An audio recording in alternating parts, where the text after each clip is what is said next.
Everyone, welcome back to nursing elite.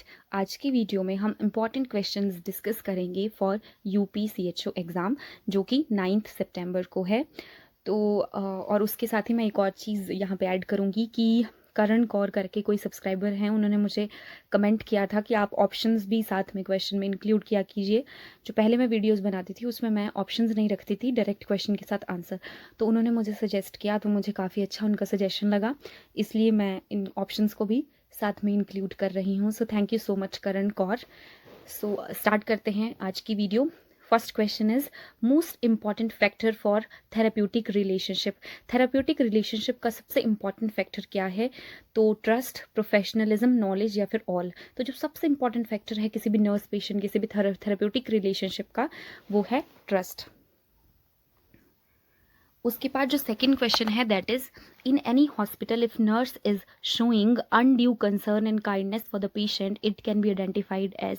अगर किसी भी हॉस्पिटल के किसी भी वार्ड में कोई भी नर्स है जो किसी एक पेशेंट की एक्स्ट्रा कुछ केयर कर रही है, अनड्यू अननेसेसरी काइंडनेस उसकी तरफ शो कर रही है, तो उसको क्या कहा जाएगा? मैं आपको एक एग्जाम्पल देती हूँ कि कोई एक पेशेंट है, वो काफ़ी ओल्ड एज है और नर्स को ऐसा लग रहा है कि ये मेरे दादाजी जैसे हैं, तो वो उनके साथ कुछ एक्स्ट्रा उनको केयर प्रोवाइड कर रही है, एक्स्ट्रा फेवर कर रही है, उसको क्या कहते हैं?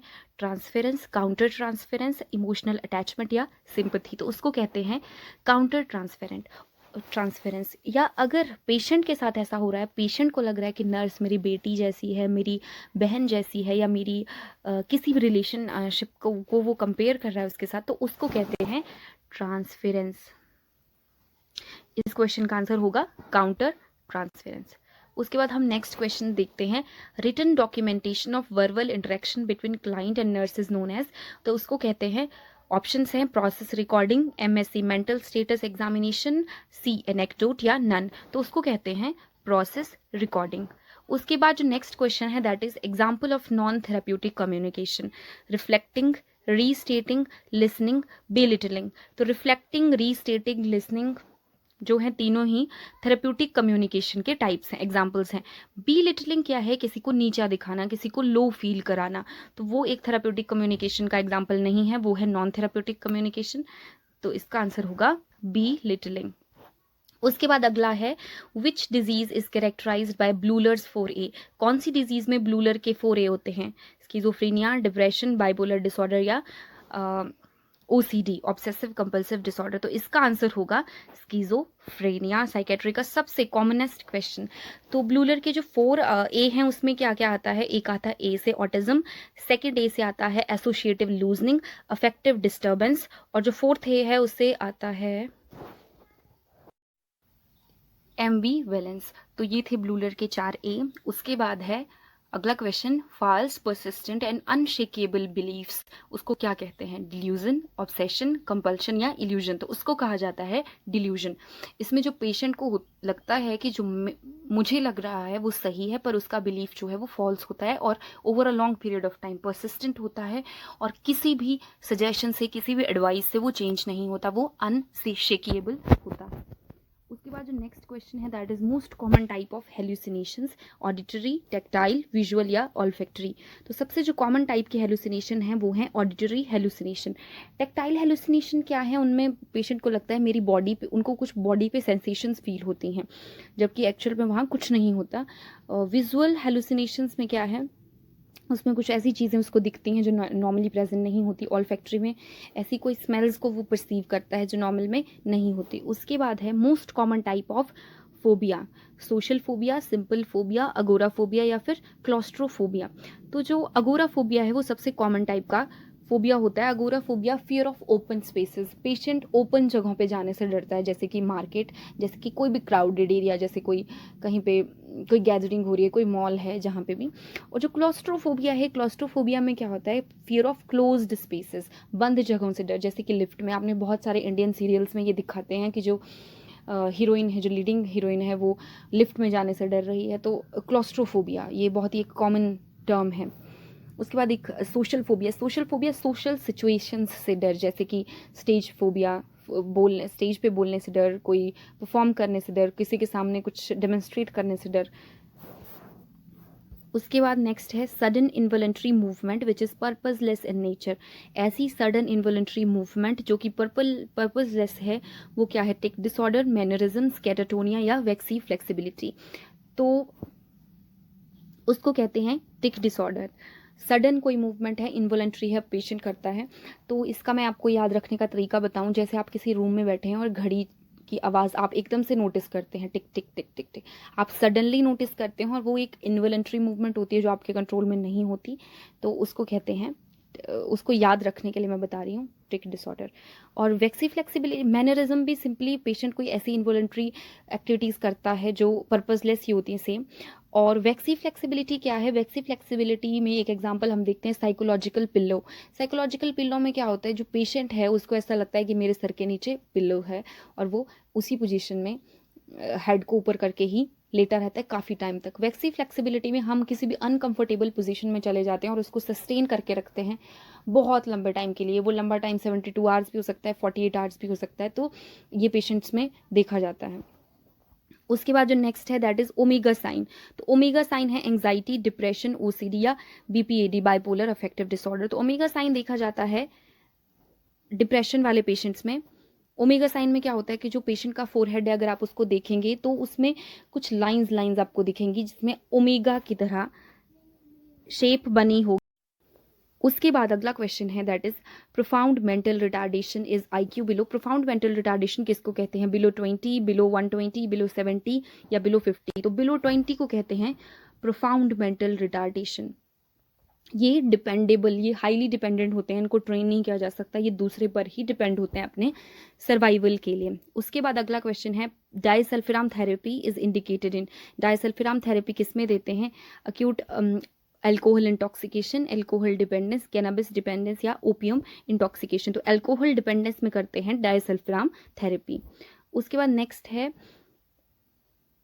Therapeutic serum lithium level. तो सीरम लिथियम लेवल, जो लिथियम है ड्रग ऑफ चॉइस है बाइपोलर अफेक्टिव डिसऑर्डर का, तो उसमें उसका सीरम थेराप्यूटिक लेवल कितना होता है? तो वो होता है 0.8 to 1.2 milli equivalent per litre. उसके बाद आगे क्वेश्चन है ड्रग ऑफ चॉइस, जो मैंने अभी आपको ऊपर बताया, drug of choice for prophylaxis of mania. तो मेनिया की प्रोफाइलेक्सिस में the drug which is used is lithium. उसके बाद नेक्स्ट है classic sign of pyloric stenosis. कौन सा ऐसा साइन है जो पाइलोरिक स्टीनोसिस में प्रेजेंट होता है? स्ट्रिटोरिया, टेनेस्मस, प्रोजेक्टाइल वॉमिटिंग या रीगजिटेशन। तो इसका जो आंसर है that is projectile vomiting. Projectile vomiting उनमें प्रेजेंट होती है, ये क्लासिकल साइन है पाइलोरिक स्टीनोसिस का। उसके बाद जो नेक्स्ट है ग्रे टर्नर साइन किस में प्रेजेंट होता है? तो ग्रे टर्नर साइन में होता क्या है, जो फ्लैंक रीजन है पेशेंट का उसमें ब्लूइश डिस्कलरेशन हो जाती है। और कौन से डिसऑर्डर में ये देखा जाता है? ये देखा जाता है, ऑप्शंस है मायोकार्डाइटिस, कोलेसिस्टाइटिस, पैनक्रेटाइटिस या प्लूरल इफ्यूजन। तो इसका आंसर है पैनक्रेटाइटिस। इसके साथ ही मैं आपसे एक क्वेश्चन पुट करती हूँ, कुलन साइन। कुलन साइन क्या है? ये स्पेलिंग है। कुलन साइन क्या है और किस डिसऑर्डर में देखा जाता है? ये आप लोग मुझे कमेंट सेक्शन में बताएंगे। चलिए डिसऑर्डर मैं बता देती हूँ, होता क्या है वो आप बताएंगे। डिसऑर्डर पैनक्रेटाइटिस ही है, लेकिन होता क्या है इसमें वो आप लोग मुझे कमेंट सेक्शन में बताएंगे। उसके बाद नेक्स्ट क्वेश्चन है Murphy sign is associated with. तो मर्फी साइन एसोसिएटेड है पेनक्रेटाइटिस, कोलेसिस्टाइटिस, कोलेलिथियासिस या सिरोसिस। तो ये it is associated with cholecystitis यानी कि inflammation of the gall bladder. इसमें होता क्या है, हम जो राइट सब कॉस्टल रीजन है उस पर पाल्पेशन करते हैं और पेशेंट को सांस लेने को बोलते हैं।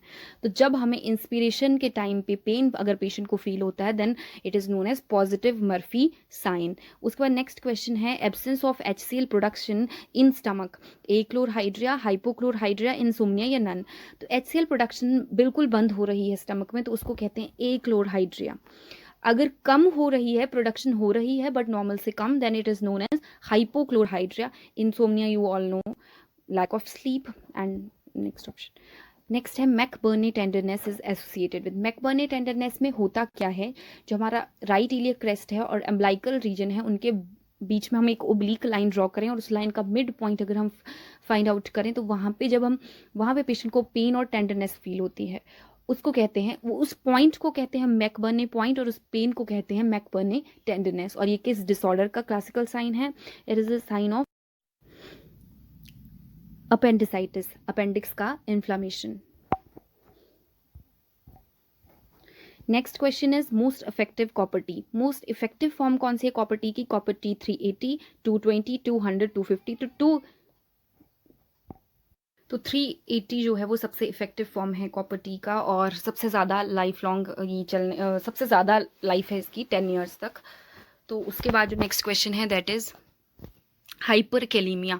तो hyperkalaemia you all know high potassium concentration को कहते हैं, और अगर हमसे पूछा जाए नॉर्मल कंसंट्रेशन कितना है पोटेशियम का, तो it would be 3.5 to 5 milliequivalent per litre. AIIMS NORCET का जो एग्ज़ाम हुआ था 2020 वाला पिछला, उसमें क्वेश्चन था कि किसी पेशेंट का पर्टिकुलर इतना पोटाशियम लेवल है तो उसमें हम उसको क्या इन्फ्यूज़न देंगे या कुछ भी। तो आपको अगर नॉर्मल रेंज पता होगी then only you can identify कि हाइपोकेलीमिया है, हाइपरकेलीमिया है या नॉर्मल चीज़ है, और पेशेंट को क्या देना है। उसके बाद है potassium intake is restricted in, तो cardiac failure, liver failure, renal failure, lung failure. तो रीनल फेलियर में जो है वो पोटाशियम इनटेक रिस्ट्रिक्टेड है। उसके बाद है parenteral administration of potassium should be administered slowly to prevent. हम कभी भी जब पोटाशियम देते हैं तो डायरेक्ट आईवी नहीं देते, किसी फ्लूइड में देते हैं, और उसको भी बिल्कुल स्लोली चलाते हैं। क्यों? क्योंकि उससे पेशेंट को कार्डियक अरेस्ट हो सकता है, इमीडिएटली पेशेंट की डेथ हो सकती है। तो क्या कारण है? Cardiac arrest. उसके बाद है antidote of benzodiazepines. Benzodiazepines anti anxiety drug हैं, ट्रैंक्विलाइजर्स भी कहते हैं। तो उनका एंटीडोट क्या है? फ्लूमाजेनिल, एन एसिटाइलसिस्टीन, नेलोक्सोन या नन। तो बेंजोडाइजेपिन्स का जो एंटीडोट है दैट इज़ फ्लूमाजेनिल, और एन एसिटाइलसिस्टीन किसका एंटीडोट है? ये है पैरासीटामोल का एंटीडोट, और नेलोक्सोन क्या है? ये अपॉइड पॉइजनिंग में हम देते हैं पेशेंट को। उसके बाद नेक्स्ट है deferoxamine is an antidote of lead, iron, magnesium, calcium. तो आयरन का एंटीडोट है डेफ्रोक्सामाइन, और डेफ्रोक्सामाइन बेसिकली चिलेटिंग एजेंट है, और यू ऑल नो कि आयरन का जो एक्सक्रीशन का मैकेनिज्म है वो हमारी बॉडी में वो कुछ भी नहीं है। आयरन हम एक्सक्रीट नहीं कर सकते किसी भी रूट से, तो not even through urine faeces, जैसे कि सोडियम पोटेशियम सबका एक लॉस मैकेनिज्म है, बट आयरन का नहीं है। तो इसलिए डेफ्रोक्सामाइन एक चिलेटिंग एजेंट देते हैं। आपने देखा होगा जिन भी पेशेंट को थैलासीमिया होता है उनको ब्लड ट्रांसफ्यूजन होता है, तो साथ में आयरन ओवरलोड को प्रिवेंट करने के लिए डेफ्रोक्सामाइन हम देते हैं। उसके बाद नेक्स्ट है lead poisoning is also known as plumbism, asterixis, both या नन। तो प्लम्बिज्म कहते हैं लेड पॉइजनिंग को, और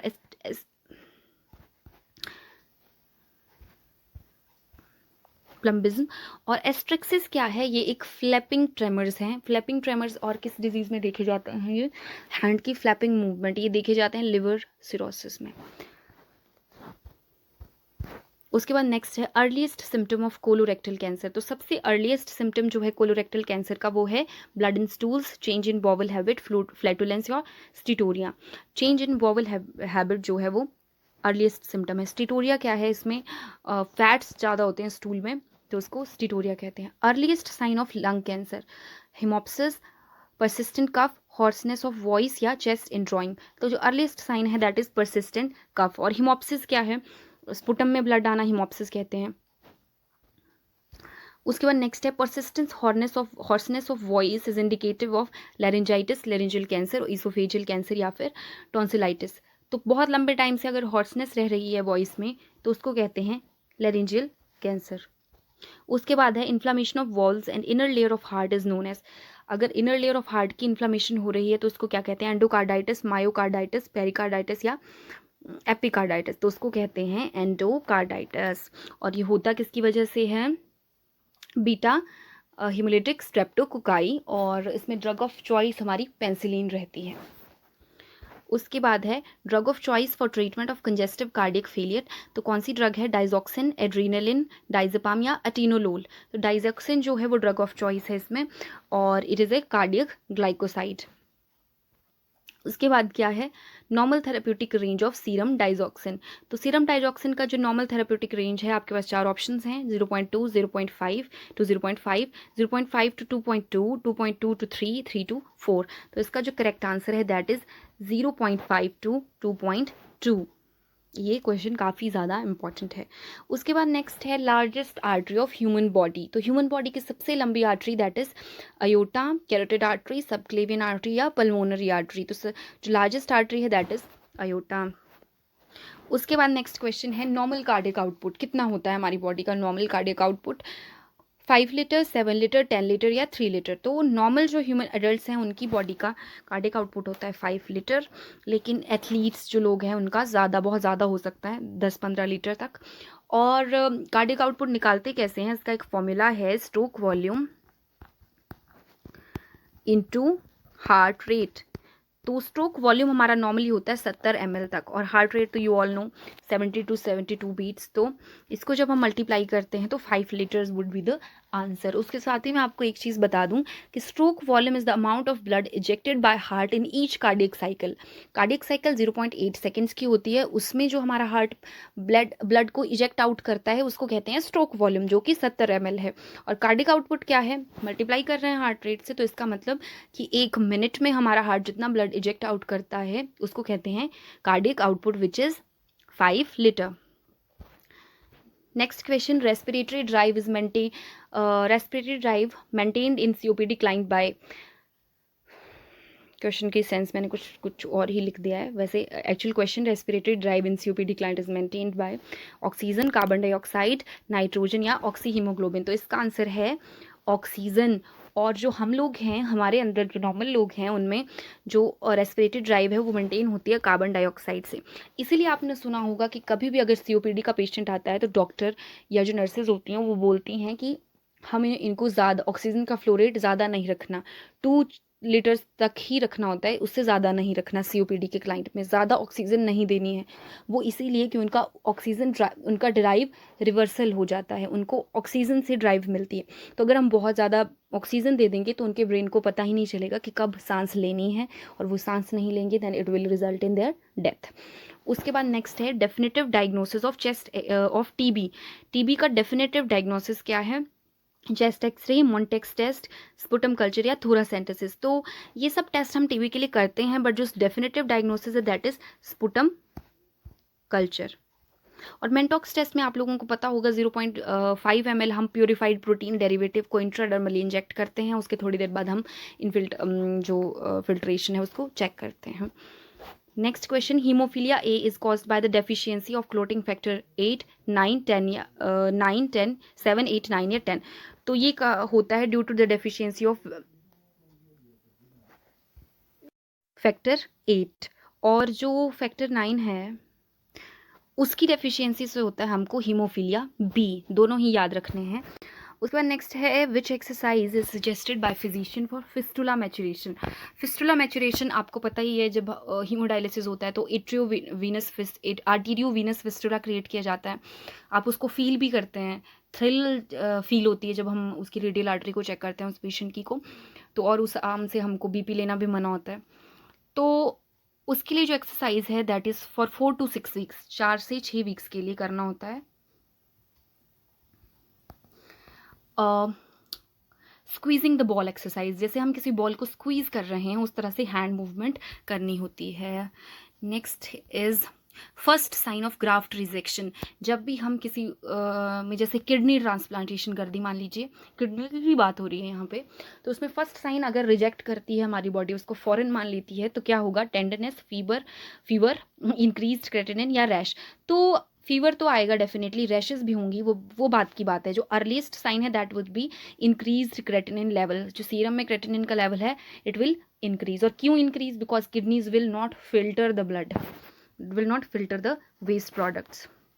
उसके बाद है Wilms tumour is associated with. तो विल्म्स ट्यूमर किसके साथ एसोसिएटेड है, किडनी, इंटेस्टाइन, स्प्लीन या एड्रीनल ग्लैंड्स। तो किडनीज के साथ एसोसिएटेड है। और जिन भी लोगों को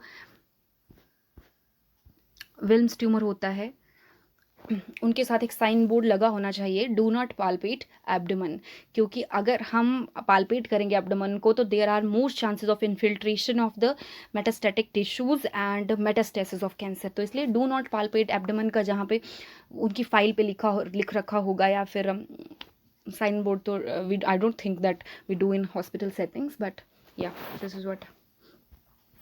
उसके बाद नेक्स्ट है mid day meal started in, mid day meal कब स्टार्ट हुआ, 1960, 61, 70 या 71। तो 61 में स्टार्ट हुआ मिड डे मील। इससे पहले ही mid day meal Tamil Nadu state में स्टार्ट किया जा चुका था, but all over the India it began in 1961। उसके बाद है इन which state Beti Bachao Beti Padhao scheme was launched, Rajasthan, Haryana, UP या बिहार। तो हरियाणा में सबसे पहले लॉन्च की गई थी Beti Bachao Beti Padhao. My God, what is happening? उसके बाद नेक्स्ट है NRHM was started in national rural health mission 2005, 2015, 2016, 1995। तो 2005 में स्टार्ट किया गया था नेशनल रूरल हेल्थ मिशन। उसके बाद है pre term babies are those which are born before, तो मेरी जो पिछली UPCHO की जो मैंने क्लास कंडक्ट की थी उसमें मैंने बताया था before 7 weeks.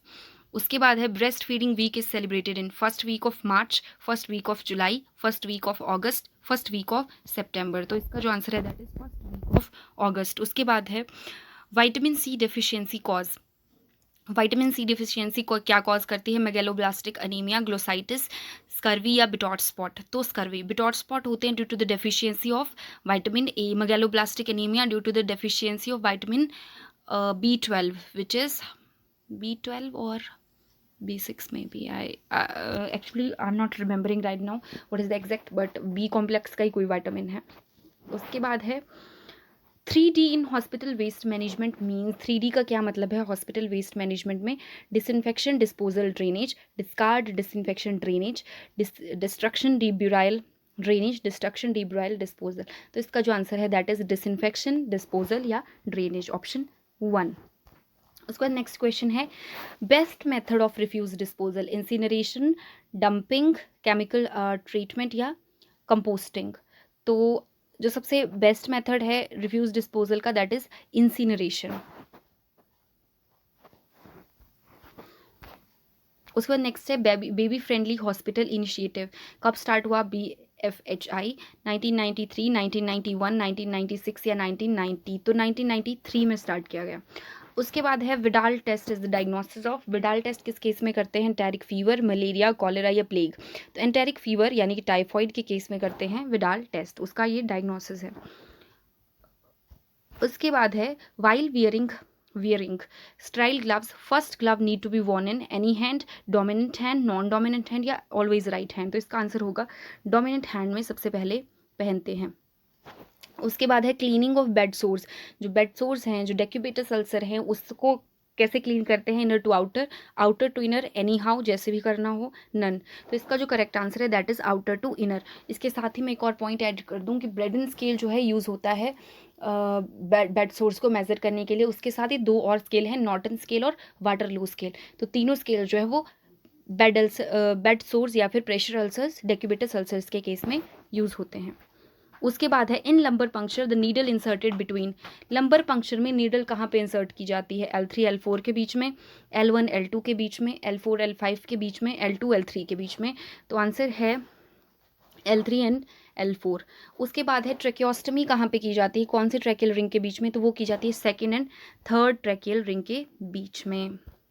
Next question normal intraocular pressure कितना होता है आई का, 12 to 22 mm of Hg, 16 to 25, 20 to 35, 19 to 38। तो इसका आंसर है 12 to 22। उसके बाद है POP है प्लास्टर ऑफ पेरिस। ये केमिकली क्या है, calcium carbonate, calcium sulphate, I have to write, मैंने क्या लिख दिया है, calcium sulphate, calcium gluconate, calcium phosphate. तो कंफ्यूजिंग क्वेश्चन है बट इसका जो राइट आंसर है दैट इज कैल्शियम सल्फेट। उसके बाद नेक्स्ट है normal serum sodium level, sodium का नॉर्मल सीरम लेवल कितना होता है, 130 to 145। इसके साथ जो यूनिट्स हैं वो हैं मिली equivalent per litre, 145 to 155, 3.5 to 5, 98 to 108। तो इसका जो राइट आंसर है that is 135 to 145 milliequivalent per litre. और जो 3.5 to 5 है वो मैंने आपको पीछे बता दिया, पोटाशियम का नॉर्मल लेवल है। और अगर 98 to 108 देखें तो ये क्लोराइड का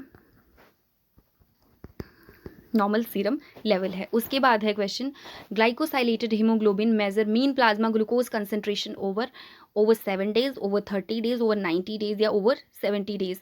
तो ये करता है मेजर ग्लूकोज कंसंट्रेशन को ओवर 90 डेज, यानी कि 3 महीनों तक का ये हमको वैल्यू बता देता है। उसके बाद नेक्स्ट है presence of fresh blood in stools. तो 2 टर्म्स यूज़ होती हैं, एक है हेमाटोचीजिया और एक है मलीना। अगर फ्रेश ब्लड, रेड कलर का फ्रेश ब्लड प्रेजेंट हो स्टूल्स में, देन इट वुड बी हेमाटोचीजिया, और इसका मतलब है कि लोअर जीआई ट्रैक की ब्लीडिंग हो रही, लोअर जीआई ट्रैक। और अगर मलीना है तो मलीना का मतलब है कि वो उसमें डार्क कलर का ब्लड, डार्क टेरी स्टूल्स आएंगे और वो अपर जीआई ब्लीडिंग है, क्योंकि जैसे ही अपर जीआई ट्रैक से HCl की प्रेजेंस में वो ऑक्सीडाइज हो जाएगा, then it will result in melena. उसके बाद है normal level of cholesterol. Cholesterol का नॉर्मल लेवल है 100 to 150। ये वैल्यूज़ हैं mg/dl में, 100 to 150, 150 to 200, 200 to 250, 250 to 300। तो इसका जो राइट आंसर है दैट इज़ 150 to 200। इतने रेंज में हमारा कोलेस्ट्रॉल रहना चाहिए। उसके बाद है next question, the umbilical when carries. Umbilical when कौन सा ब्लड कैरी करती है? ऑक्सीजनेटेड, डीऑक्सीजनेटेड, मिक्स्ड या ऑल? तो ये कैरी करती है ऑक्सीजनेटेड ब्लड को। उसके बाद है drug of choice in pregnant women with chronic hypertension. बहुत बार पूछा जाता है, मिथाइल डोपा, अटीनोलोल, डाइजेपाम या MgSO4। तो इसमें जो यूज़ होता है that is methyl dopa. Next question है एंटीडोट फॉर MgSO4। लेकिन एंटीडोट को बताने से पहले आई विल टेल यू कि MgSO4 जो है वो ड्रग ऑफ चॉइस है अगर कोई वीमेन सफ़र कर रही है from eclampsia. You know what is eclampsia? Fits या सीजर्स आ जाते हैं विमेन को ड्यूरिंग प्रेगनेंसी। तो इसका जो एंटीडोट है दैट इज़ कैल्शियम ग्लूकोनेट। उसके बाद है PPH, postpartum haemorrhage is loss of blood which is more than, after delivery अगर ब्लड लॉस हो रहा है more than 500 ml, then it will be said as postpartum haemorrhage. Next question, which of the following is not a feature of pre eclampsia? Fits, oedema, hypertension या proteinuria?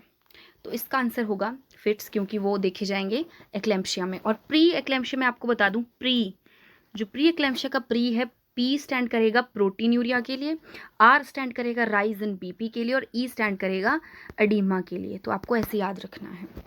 उसके बाद है drug administer to reduce the vertical transmission of HIV from mother to foetus. माँ से बच्चे को HIV transmission ना हो इसलिए कौन सी ड्रग यूज़ करते हैं? ड्रग ऑफ चॉइस कौन है? ज़िडोवुडीन, लेमिवुडीन, इंडिनेविर या नेपिरेविन? तो इसके लिए जो ड्रग यूज़ होती है that is fourth option, nevirapine. उसके बाद अगला क्वेश्चन है, labour is termed at precipitate if total labour process completes within. अगर 2 घंटे के ही टाइम में तीनों स्टेजेस लेबर की कंप्लीट हो जाएं then it would be called as precipitate labour. उसके बाद है vulval cancer can be due to fungal infection, bacterial infection, HPV यानी कि ह्यूमन पेपिलोमा वायरस इन्फेक्शन या ऑल ऑफ द अबव। तो जो वल्वल कैंसर है it occurs due to HPV। और इसके लिए अब जो छोटी बच्चियां हैं, जो 9 years ओल्ड लड़कियां हैं, उनको एक वैक्सीन भी लगाई जाती है। उसके बाद है extra calories needed by mother during breast feeding. Breast feeding में उसको जो कैलोरीज, आई थिंक यहाँ ऑप्शन में मैंने गलत दे दिया है, 550 किलो कैलोरीज एक्स्ट्रा ऐड होती हैं, और अगर बात करें प्रेग्नेंट में तो उसमें 300 कैलोरीज ऐड होती हैं।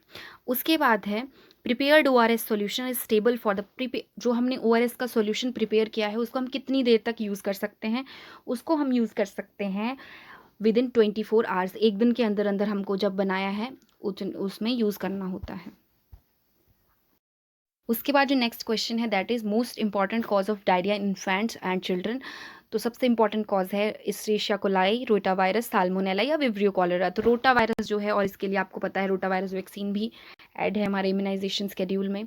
उसके बाद जो अगला क्वेश्चन है that is neoplasm has been associated with the use of oral contraceptive. Oral contraceptive जो लोग यूज़ करती हैं, जो फीमेल्स, उनमें कौन सा नेओप्लाज्म, कौन सा कैंसर होने के चांसेस हैं? Breast cancer, ovarian cancer, endometrial cancer या हेपेटिक एडेनोमा। तो हेपेटिक एडेनोमा तो is not even related to all of this, but breast cancer is the right answer. तो दिस वाज टुडेज़ वीडियो। हमने इसमें at least 80 questions discuss किए हैं, और अगर आपको वीडियो अच्छी लगी है तो लाइक करें, शेयर करें, चैनल को कर दें subscribe. Thank you so much.